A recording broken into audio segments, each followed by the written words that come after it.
If you have been listening for the last few weeks, you know that we've been looking at the tabernacle in the wilderness, the furniture, and we've moved on to the offering. So everything that is in, around, and about the tabernacle, kind of moving through the book of Leviticus a little bit.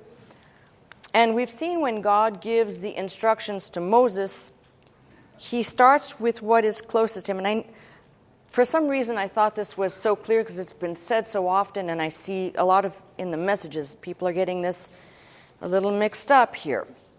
So, when we talk about this, there are the offerings, the 5 offerings that are listed in Leviticus. God starts with the burnt offering and moves on to the meal offering. Then we go to the peace offering. Then we have the sin and trespass. Now, I said to you, God starts with what is dear to him. We cannot start at the burnt offering. When we come into the realm of even trying to understand, like many of you coming into the church and learning about God, it takes so long for us to even comprehend this, sin and trespass.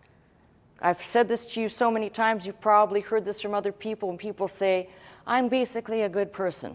All right, so that tells you right away, anybody who utters those words coming into the church tells you they haven't even begun the level of understanding. But the reason why this is important, in the Old Testament, when it says God starts first with what is near and dearest to him, this offering was considered a sweet savor, wholly ascending to God, for God. No other, perhaps maybe the only part left off, as I said, was the skin given to the priest, possibly. I'm not sure of the details on that, but I can say this is completely offered up to God.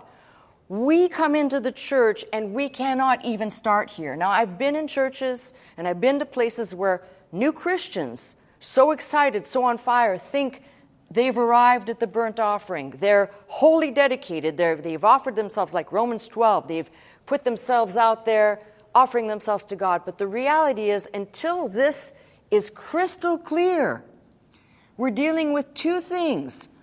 The condition, and I used the word last week, the congenital condition you are born in.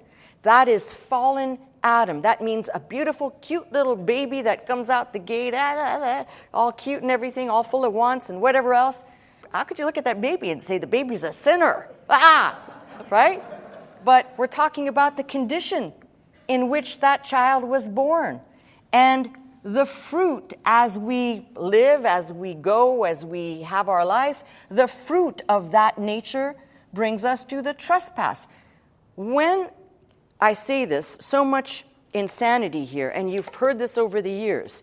People think sin, I do, I don't do, I haven't done this, I don't kill bugs, therefore I'm not a murderer. But the reality is that 2 things. One, Jesus took that, he took the 10 commandments and he lifted them up, putting them on steroids and said, don't think anymore about the commandment of not killing. Think about if you have hate in your heart, you're as guilty as the murderer.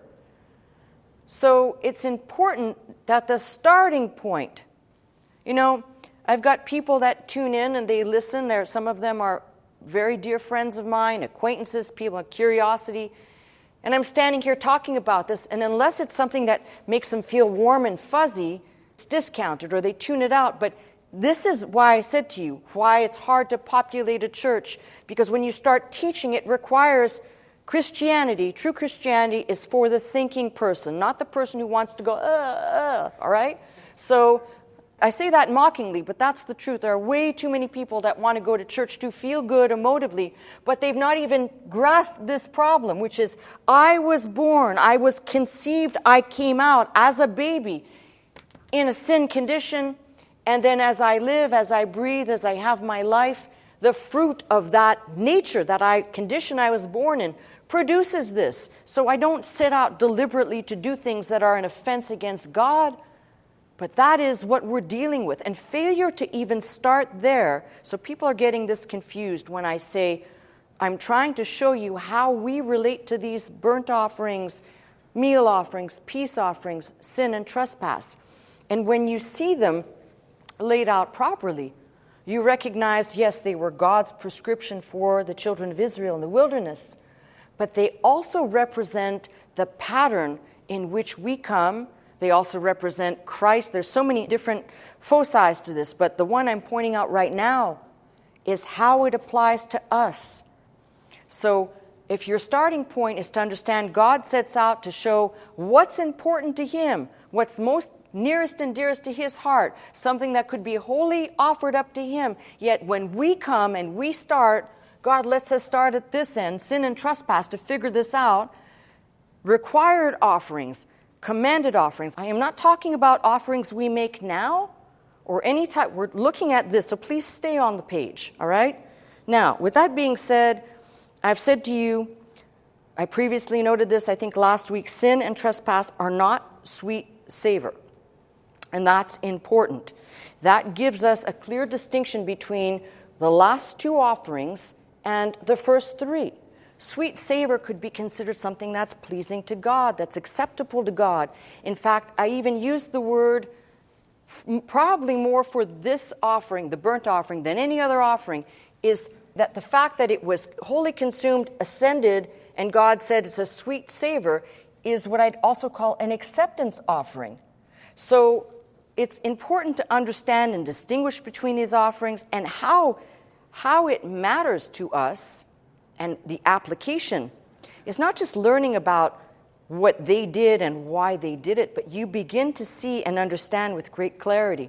There's a lot more here that God was so gracious, even in this age of law, to make inclusions for every person in the community. And he's still doing it. This is the thing that's mind-boggling. And I will just say this one thing and I'll move on.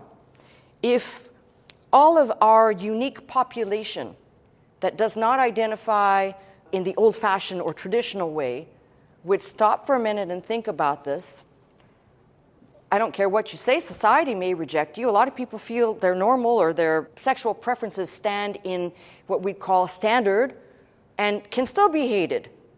Figure out real quickly there's only one person you have to be right with in life, and that's God. And God can show you the way of approval. You don't need other people. So if, these people that identify and say, but no one approves of me, well, maybe it's because you don't approve of yourself. And your own truth gives you away, but it's concealed in a lie and delusion. So that's all I have to say about that. Anyway, so we see, though, the importance of recognizing this, that God made provisions for all people. Now, what we're going to look at today is the trespass offering, and there's something really very important about the translation and understanding of the 5th chapter. So if you'd like to turn there to the 5th chapter of Leviticus, and this is what becomes really important. So, for example, if a person wronged or robbed God, or robbed or wronged his neighbor, it was considered a trespass. And this is what we deal with, what somebody has done. I urge you to go through this very carefully because I touched on this last week, and it can be very confusing because some of this sounds like if I said sin is unintentional acts. The trespass seems to have intent, but it's hard to figure out in some of these areas if they could still be considered unintentional. And you'll see as we get in there, it can be very confusing. So let me first start by reading 5th chapter of Leviticus. And if a soul sin, and hear the voice of swearing, and it is a witness, whether he hath seen or known of it, if he do not utter it, then he shall bear his iniquity. Now, unfortunately, we're dealing with a translation that can be rather hard to actually understand the way it's written.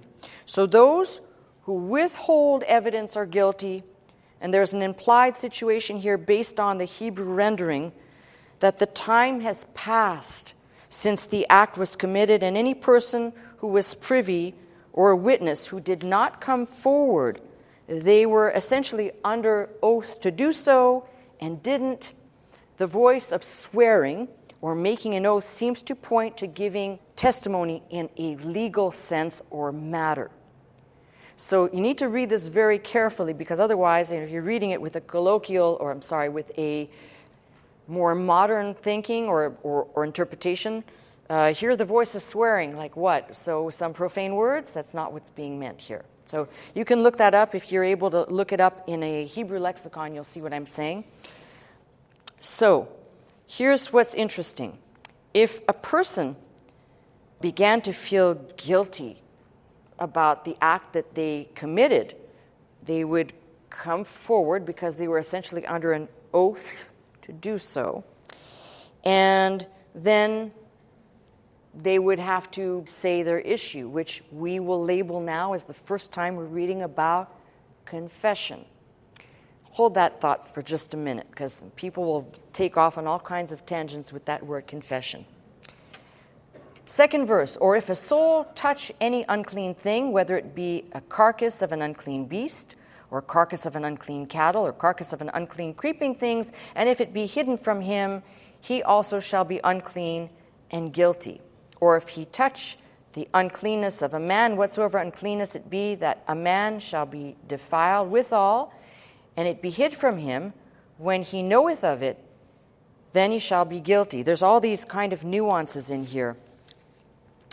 So, if a person became unclean, did not cleanse or purify themselves in the prescribed manner in the allotted time, they would become ceremonially unclean by one of two ways, either coming in contact with a dead animal, the carcass of a dead animal, or coming in contact with an unclean person and or a dead person. Those would defile and make you unclean. Now, if you want to know more about this, on your own time, you can go to Leviticus 12 through 15. It kind of elaborates on it. I don't want to spend too much time. The next one, verse 4, if a soul swear, pronouncing with his lips to do evil or to do good, whatsoever it be that a man shall pronounce with an oath, and it be hid from him, when he knoweth of it, then he shall be guilty in one of these. And it shall be, when he shall be guilty of one of these things, that he shall confess, there's the first time we're reading it, that he hath sinned in that thing. And he shall bring his trespass offering unto the Lord for his sin, which he hath sinned, a female from the flock, a kid of the goats, for a sin offering, and the priest shall make an atonement for him concerning his sin. So, what we have here, beginning at, I'm going to say verse 5, the law of confession. Now, this has gotten so out of hand and misunderstood, so I don't want to spend too much time on it because I've taught in abundance on this subject. So if you are not accustomed to listening to me and you say, well, what have you taught about confession? Go on the website, try and find it there. Now's not the time for that. But what I do want to say, and what's really important, is this is the first time we're seeing that, and I want you to look at a pattern that will emerge from this confession. And it is definitely not how we understand it today. So let's kind of let this unfold here. Okay, when a person came to the reality that they were guilty by committing an act and they felt badly or remorseful or for the act or acts, the first thing for the guilty to do was to go and confess what they had done. And this is what's fascinating. The word for confess here, you're going to love this. The word for confess, okay, I got to ask this question. How many people have been listening for, say, 20 years? Okay, so you're going to be familiar with this Hebrew word, and if you're not, I'll explain it, don't worry. But there was a little bit of a joke when the late Dr. Scott was teaching in a passage, and he introduced to you the Hebrew word yada. And we kind of made fun of that from Jerry Seinfeld, yada, yada, yada, right? But yada is not, remember, Hebrew is ambiguous and can have shades of meanings. So, in context of where we're looking at confess, and I'm not going to get into too much detail because I don't want to lose people here, but it's in the Hithpael perfect, and the vav in front of it in Hebrew reveals the concept of sequence. This becomes important.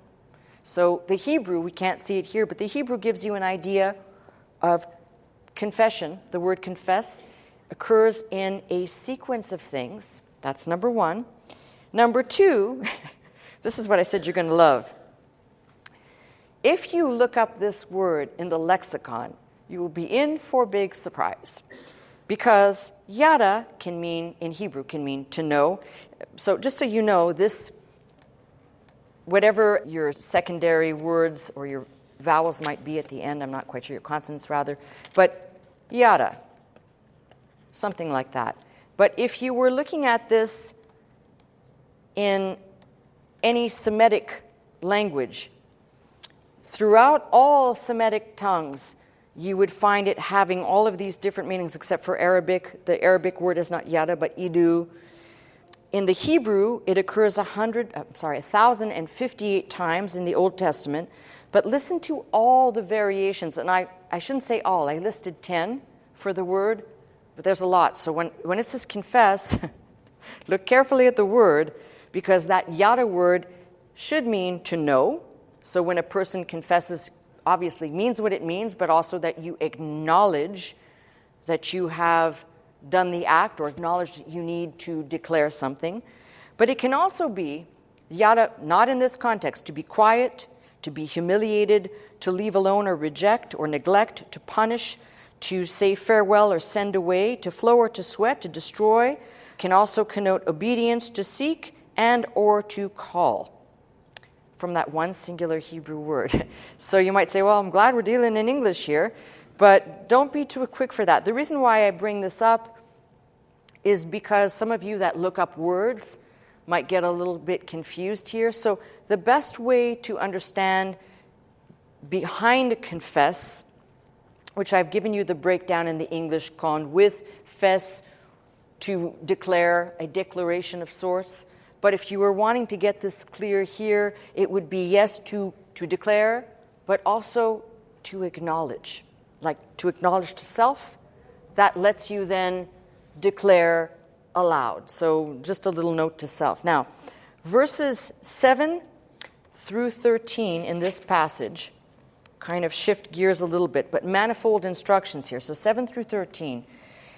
And if he be not able to bring a lamb, then he shall bring for his trespass which he hath committed 2 turtle doves or 2 young pigeons unto the Lord, one for a sin offering, the other for a burnt offering. Remember I said the offerings could occur side by side? There you have it. And he shall bring them unto the priest, who shall offer that which is for the sin offering first, and wring off his head from his neck. He's speaking about the birds, small items, but shall not divide it asunder. He shall sprinkle of the blood of the sin offering upon the side of the altar. The rest of the blood shall be wrung out at the bottom of the altar. It is a sin offering. And he shall offer the second for a burnt offering according to the manner, and the priest shall make atonement for him for his sin which he hath sinned, and it shall be forgiven him. And you're going to see that. I'm going to deal with this towards the end of the message, and it shall be forgiven him, because it's repeated multiple times. But if he be not able to bring 2 turtle doves or 2 young pigeons, then he that sinned shall bring for his offering a 10th part of an ephah of fine flour for a sin offering, and shall put no oil upon it, neither shall he put any frankincense thereon, for it is a sin offering. Now, I know we're still dealing in sin, and I told you we're talking about trespass, but I want to show you something for a reason here. Understanding the connection between this verse, which goes on to talk about the trespass, shows you there are connected thoughts here. So although they are for 2 distinct things, unintentional, unbeknownst, and then what we're going to look at, because we'll get an idea beginning at verse 14 of the trespass offerings, what is involved. But I want you to see something here. I did not read this last week, I don't believe, which is God makes provisions, and this is for the sin offering, and he'll also make the provisions in the trespass offering for anyone of any walk of life, of any standing.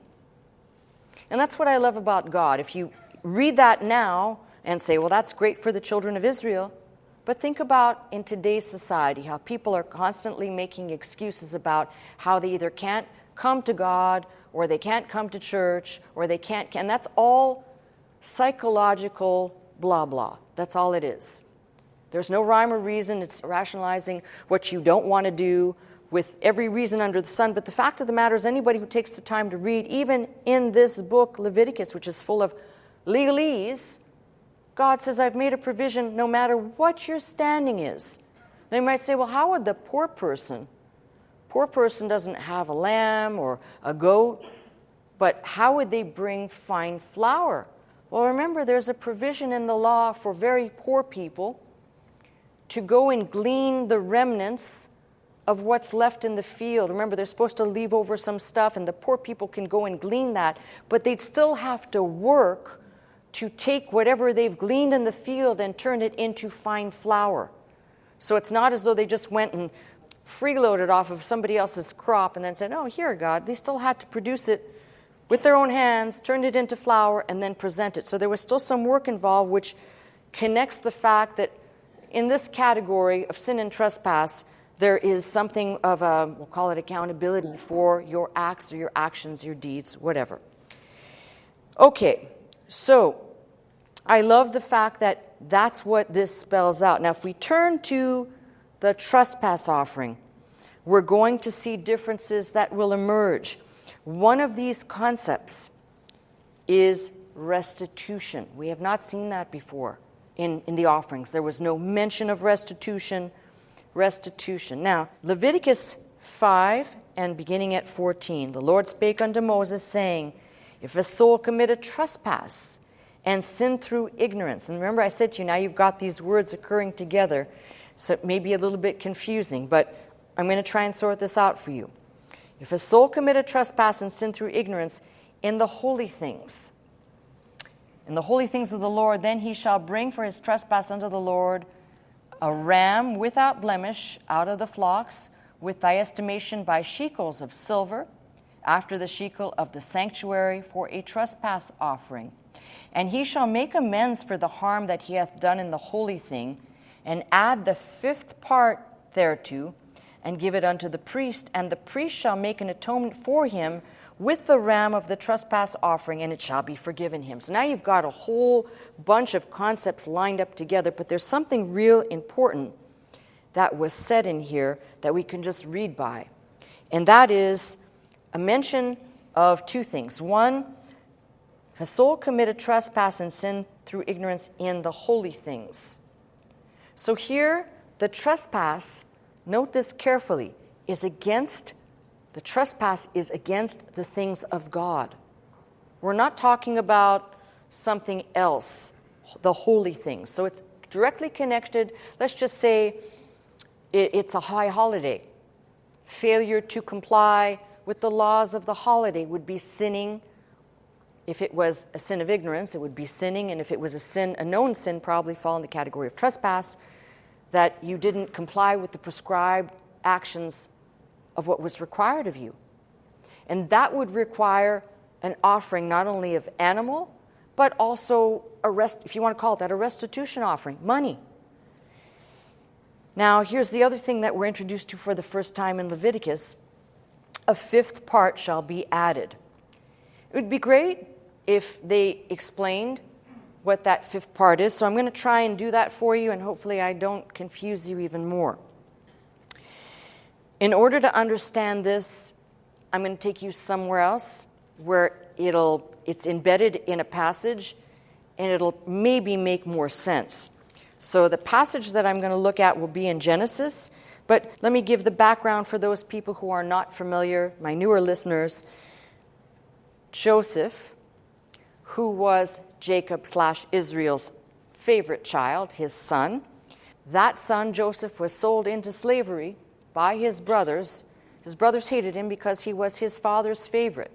You remember, many even who aren't reading the Bible would know about Joseph's coat of many colors that was made by Jacob, his father, given to him, and his brothers hated him, not just for the coat, but for dreams that he said he saw and the interpretations thereof. He just was not loved by his brethren, period. So they sold him into slavery. He ends up getting carried off into Egypt and being put in prison in Egypt. You think perhaps he's just going to rot there.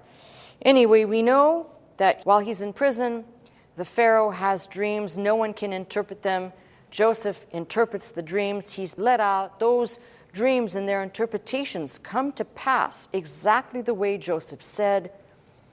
And for that, the Pharaoh of Egypt places Joseph second in command, only second to Pharaoh, gives him his special ring, which would be the sign of royalty or royal authority, gives him standing. And so we have all of that going on. Of course, we know that in this particular passage, there are 7 years of plenty, 7 years of famine. And when the famine does hit, Joseph's father, Jacob, and his brethren come to Egypt. When it is disclosed and found out that Joseph is alive, he's not dead as was supposed by his father, we have this incredible, the family is reunited, everybody's happy, right? Kind of. All right, that's the background. First book of Scott, I just gave you the summary. So let's turn to the passage I want us to look at, which happens in Genesis 47. So with all that background, now the 7 years of famine hit. There was 7 years of plenty, feast. Now 7 years of famine hit. Chapter 47, verse 20. Joseph bought all the land of Egypt for Pharaoh. He bought it all. For the Egyptians sold every man his field because famine prevailed over them. So the land became Pharaoh's. And as for the people, he removed them to cities from one end of the borders of Egypt, even to the other end thereof. Only the land of the priest bought he not. So the priest's portion was not touched. And it says here, for the priest had a portion assigned them of Pharaoh, and did eat their portion which Pharaoh gave them, whereby they sold not their lands. So the priests were the only ones in Egypt, Egyptian priests, that were able to keep and maintain what they had. Then Joseph said unto the people, behold, I have bought you this day and your land. So both you and your land are owned by the government. Never mind. Lo, here is seed for you, and you shall sow the land. So Joseph says, you are owned, your land and yourselves are owned by Pharaoh, but here is seed for you, and you will go sow the land that no longer belongs to you. You're going to have to work for it now. And it shall come to pass in the increase, when it yields, when your crops grow, then ye shall give the 5th part unto Pharaoh, and 4 parts shall be your own. Remember, I'm trying to explain to you the 5th part. So this becomes interesting because the 5th part, what he's saying here essentially is an imposed tax. And if you're not sure about this, please, for you who read Hebrew and can even limp through the lexicon, look this up. This would be analogous to essentially a 20% levy or tax. And so he says the 5th part unto Pharaoh, let's call it for right now in more understandable terms, 20%, and the 4th part shall be your own for seed of the field, for your food, and for them of your household, and for your little ones. So I want you to see how that's working. Now, he's very clear about this. He says, in your increase. Now, remember, the law was not yet given here. So there has to be an understanding. Remember, what is before the law usually continues in the law. It's refined in the law, and somehow we come out on the other side in the New Testament. This tells you these people sold themselves and their land. They're given seed to sow on the land that's no longer theirs. And when the increase comes, they will give a 5th part, essentially 20% of what has come out of that, to Pharaoh, and the 4th part they can keep. That's the easiest way to explain this. Now here there was no wrong or injury done. If you want to put it that way, there's no law, there's no way to catalog, because as I said, the law was not given, and where the law was not given, sin cannot be imputed or charged to somebody's account. So turn back to Leviticus so we can read that again, because now you've got to add something here. You might say, well, what's the point? All right. Well, the first thing, I need to point this out, because otherwise all this will not make sense. Remember, this is trespass in the holy things. And for trespass in the holy things, the prescribed offering would be a ram without blemish, shekels of silver, and amends for the harm he hath done to the holy thing, in the holy thing, adding a fifth part, essentially 20%, and the priest shall make atonement for him with the ram of the trespass offering, and it shall be forgiven him. So I want you to think of it like this. We might be looking at things like trespass in the holy things, failure to bring your first fruits, failure to dedicate your firstborn child, or sort out the first of anything that is within your possession, failure to bring the tithe, failure to keep vows of offerings, and I could go on. So this was, and you got to read this right, because otherwise you can come up with all kinds of ideas that are wrong. If a soul commit a trespass and sin through ignorance in the holy things, I just gave you an idea of what that might be, but it could probably extend to a lot of other holy things. So in that regard, essentially think of this. It is an offense done against God. Not only is there an offering of a ram without blemish, which means blood will be spilled, not only is there shekel, silver money being paid, but then there's also included in here the fifth part, which means essentially 20% tacked on to whatever you're offering. Now, the reason why this is kind of mind-boggling is because if you think about it, there is no as of yet. We're going to read on, but as of yet, the first thing that's addressed is trespasses against the things of God. Hold that thought. Verse 17, and if a soul sin and commit any of these things which are forbidden to be done by the commandments of the Lord, though he wist it not. So there's kind of an explanation a little bit of, we're talking about he wist it not, yet he is guilty. Didn't know. It sounds, again, this gets a little bit confusing. Did he do it out of ignorance? Did he forget? Was this a non-deliberate act? And that's what this sounds like. He wist it not, and yet he is guilty. He shall bear his iniquity. He shall bring a ram without blemish of the flock, with thy estimation for a trespass offering unto the priest. The priest shall make an atonement for him concerning his ignorance, wherein he erred and wist it not. That explains it to you, and it shall be forgiven. This is a trespass offering. He hath certainly trespassed against the Lord. So we're not done here, but I want you to see something that is very important. And that is when God said, on such and such a day, I want you to do this. And on such and such a day, when you do this, I want you to do that. Very easily, because there were so many prescribed things to do, it'd be very easy for a person to miss. How many of you have, by accident, by unintentionally, you missed a credit card payment? You didn't intend to, but you did. Oh, good, I'm not alone. All right. What I'm saying is you didn't mean to do that, yet there are consequences. It's going to hit your credit report, and unfortunately, it's a stain. So I don't mean to diminish the things of God, but I'm trying to say something that you didn't know and yet should be common knowledge. Guess what? This is the wonderful thing about God. God realizes our frailty and our frame, knows we can't remember and do it all, and makes provisions for that. If that is not an image or a picture of grace in the Old Testament, I don't know what is. Let's keep going. The Lord spake unto Moses, saying, if a soul sin and commit a trespass against the Lord, and lie unto his neighbor. So I want you to read that one really carefully, because that bears something we tend to not think about. In this book, lying to your neighbor is also sinning against God. So it's important to understand the depth of things that are spelled out here, which is why when you go and you read a passage like Matthew 6 that talks about forgiveness, it becomes vitally important to have this underneath it all, to know where God was coming from in the first place when he talks about sinning against God and sinning against your fellow man, because the sin against fellow man we tend to marginalize or minimalize, but it's still a sin against God. You're reading that right there.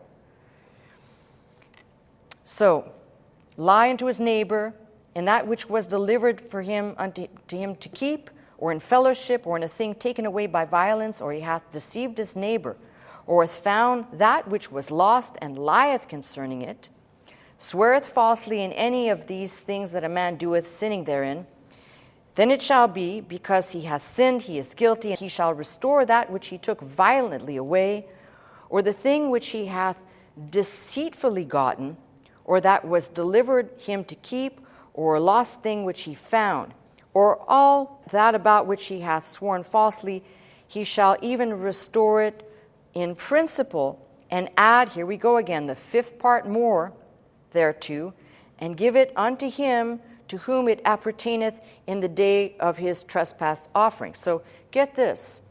On the one side, as trespass committed against God and the holy things, restitution is required in forms of offering the shekel and the fifth part.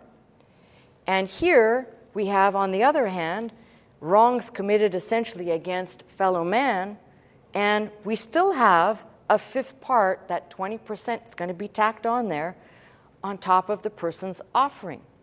Now, you and I may think 20%, that's not a lot. 20% would be a lot. Don't kid yourself, okay? He shall bring his trespass offering unto the Lord, a ram without blemish out of the flock, with thy estimation for a trespass offering unto the priest, and the priest shall make an atonement for him before the Lord, and shall be forgiven for anything of that, in all that which he hath done in trespassing therein. Okay, let me go back to my notes, because I got a lot of stuff here that needs to be kind of a little bit of a simplified version of what we just read. So there are details in what I just read, put in plain English. A person's property rights may be violated by someone else unlawfully, seizing them, stealing them, taking what's not yours, failure to report lost or found property, or giving a false testimony. And when the guilty party came forward to confess, they would bring an offering, a clear revelation to the individual's remorse and repentance, not like, okay, now I got to do this. It would be the display of remorse for the act, and it all ends, of course, as you can read with, and it shall be forgiven him. Now, this is what's important. When Christ gave his life for ransom for many, the fullest satisfaction was made for both man and God. In other words, Jesus takes care of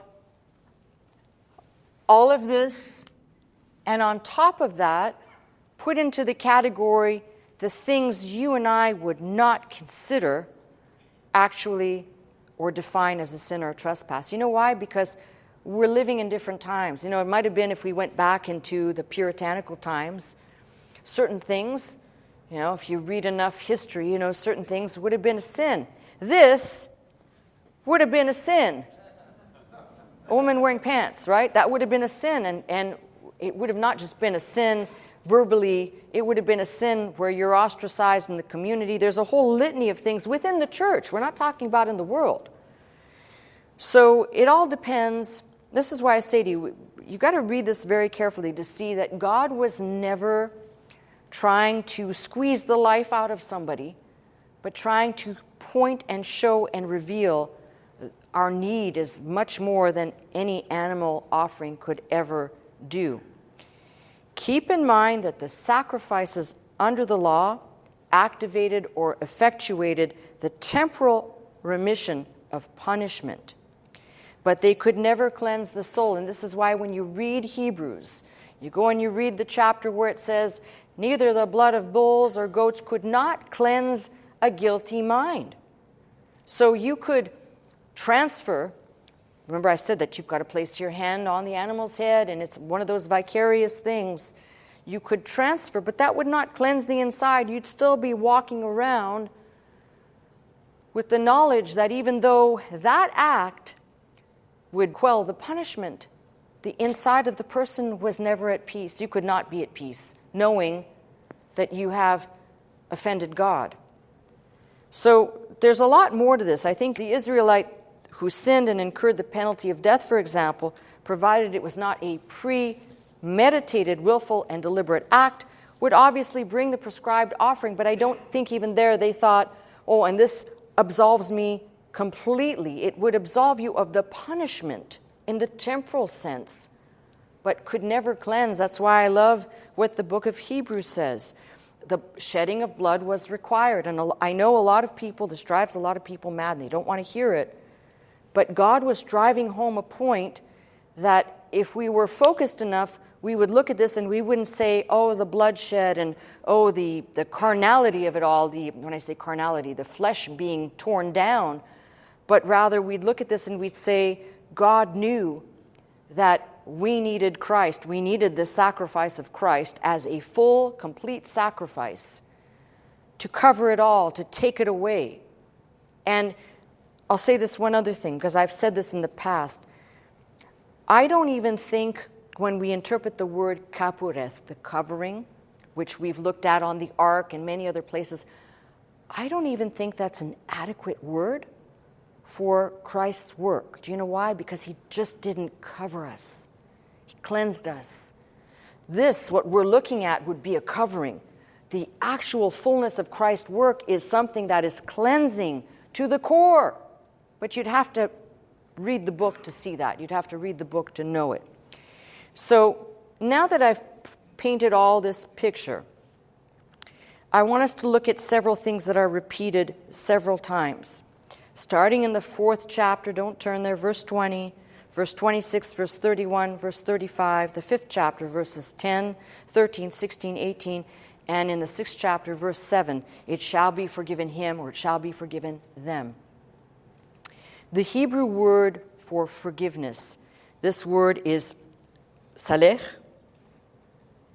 I think that's what I'm wanting to write. Salah, maybe. And there's a whole bunch of words that would be attached to this word. This is what's important. You know, I give you the details, but I want you to see something. This word occurs 46 times as a verb in the Old Testament, but there's something really important here. The only one who grants saleh is God. What's my point? We make the mistake, and most of you who are listening to me know this, but I got a whole host of people who've not heard this before. The priest here did not dispense forgiveness. The priest here did not have the ability to dispense forgiveness. Only God could forgive. Even the Pharisees and the Sadducees in Jesus' day said only God can forgive sin. And this Hebrew word is used exclusively of God forgiving. So anyone who reads this and takes that as a template and spins it into the modern realm of Catholicism, that the priest can absolve you, I'm sorry, but that is just not the case. That will never be the case. No human can absolve another human of the acts, sin or trespass. Sin is your condition, but trespass is anything committed against God. No one can do that except God. God's willingness to forgive is much more, if you see what I see, and I've highlighted them. You know, you go around and the green is where it says, shall be forgiven him.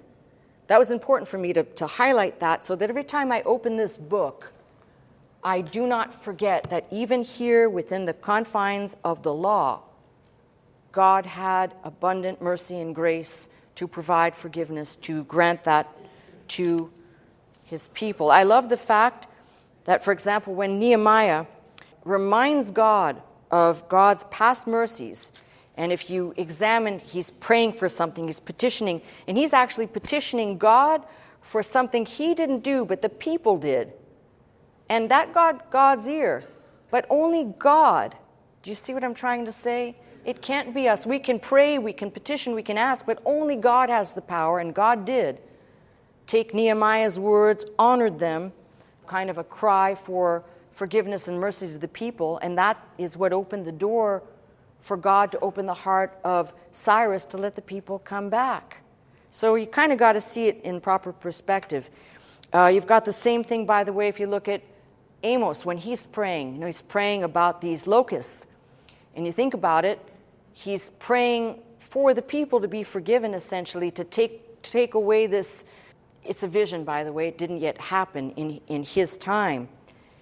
And God reassures him, in a nutshell, I'm giving you the quick version, that all could be or all would be forgiven.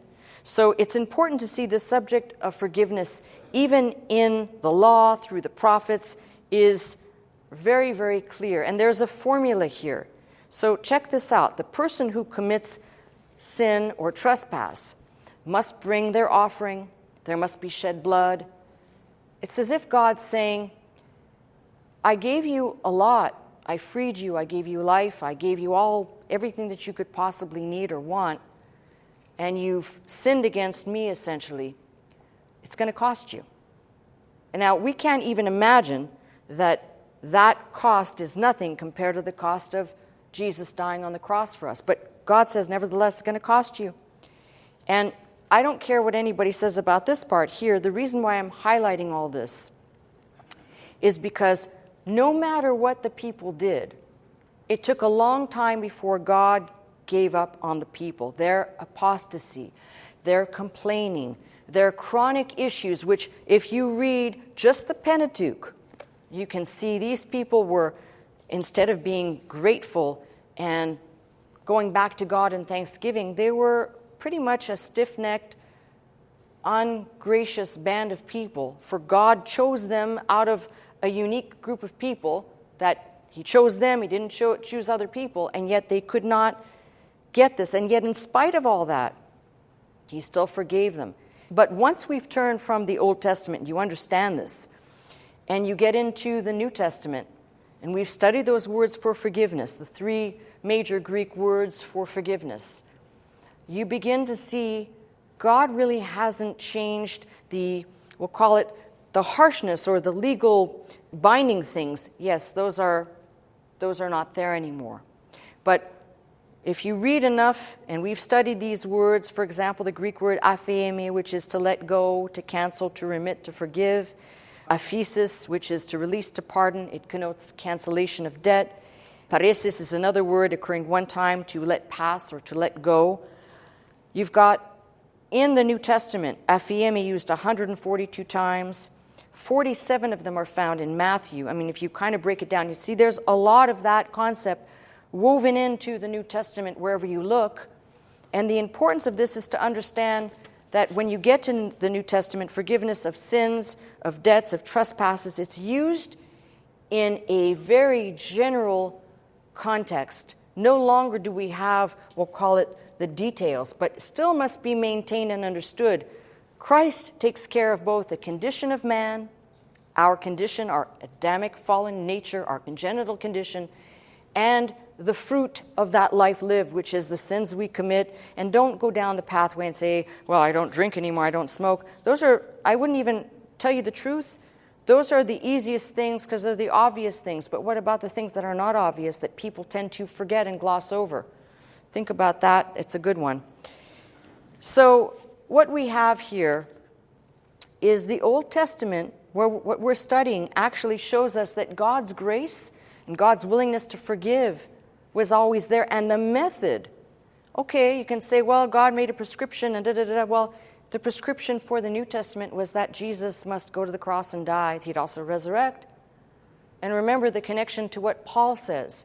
He says, if Christ is not risen, our faith is vain and you are yet in your sins. This is why it's vital to understand for every person listening to me, the front, center, circumference, anywhere you want to, at any angle, is the resurrection, because without the validity of the resurrection, everything else crumbles to pieces, including the forgiveness of sins, right? So it's important to understand that. Now, I want you and I to approach the subject of forgiveness now a little bit differently. When you go back and you read this, I don't want you to look at, well, those were the children of Israel, the Israelites in the desert. They have the same disease we have. They suffered from the same things we suffer from. And that is spiritual blindness, spiritual ineptness, the inability to understand God, God's ways, God's words, God's wishes, God's desires. We struggle with the same problems. And it's pretty simple, if I may say so. So if we take all these offerings, and you can say, okay, lift away we'll call it the grossness of the offerings for just a minute, because you can't remove it. And what the offerings show us, for us, an application to us, we come in already from the get-go offending God.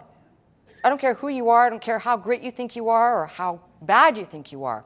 You come in already offending God from the beginning in the holy things. Now, remember, there is no law now. The law has been fulfilled in Christ. But how many times have I said to you, people who think they're fulfilling the bare minimum think they'll make it in. They've checked the box. They think they'll make it in. I've done the minimum I've required to do. That might be, if that's your mindset, you still don't have a relationship with Christ. The minimum that you can do is recognize, it's like saying, this person died for me.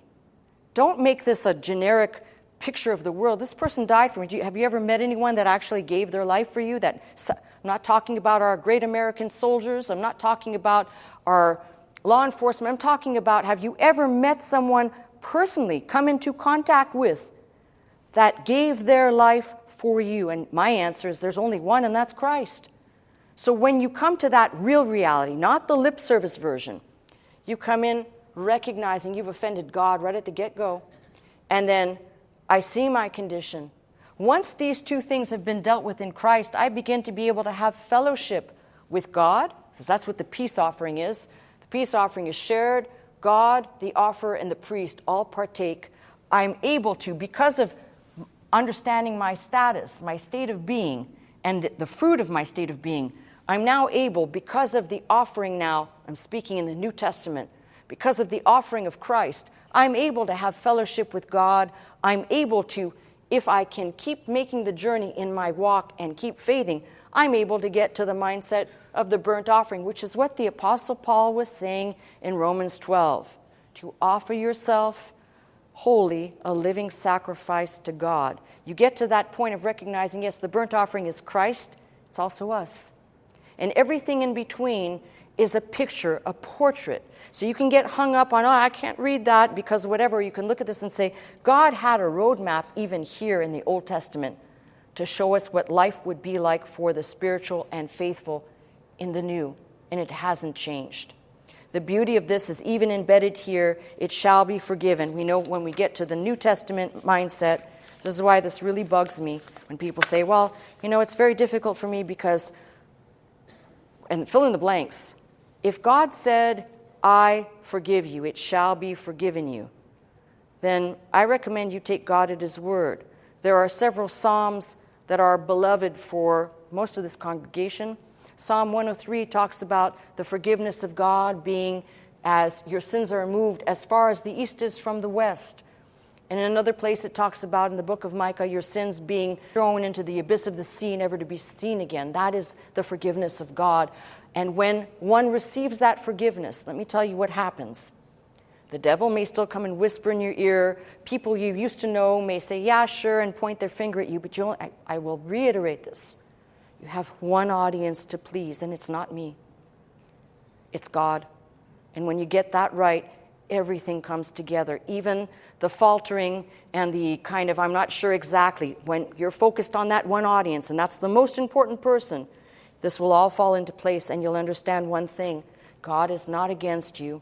God is for you. All these people say, well, I can't come to the church because those are man-made ideologies that keep people out. The whole, you got to clean up before you come in here. We've never looked at anybody and said anything other than sinners are welcome. But you got to start with the right place. Don't come in here with your baggage, and don't come in here with your ideology and tell me you're okay, when most of us coming in can't even figure out we've already sinned against God. Choose words wisely. We've already sinned against God in our activities before we even came into the church. Don't try and put a halo on it. Recognize it. And the confession part comes when you talk to God. David did that. David had a priest by him, by the way. Let me remind you, prophet and priest in Nathan. And he may have conversed with him, but when he made that bold declaration in Psalm 51, he's talking to God. He's not talking to an intermediary. Against thee, O Lord, and thee alone have I sinned. So if there's a takeaway, all of these offerings point to Christ, help us understand the New Testament. If there's another takeaway, it's that only God can forgive. No man can. No one can. No man or woman can forgive sins committed against God.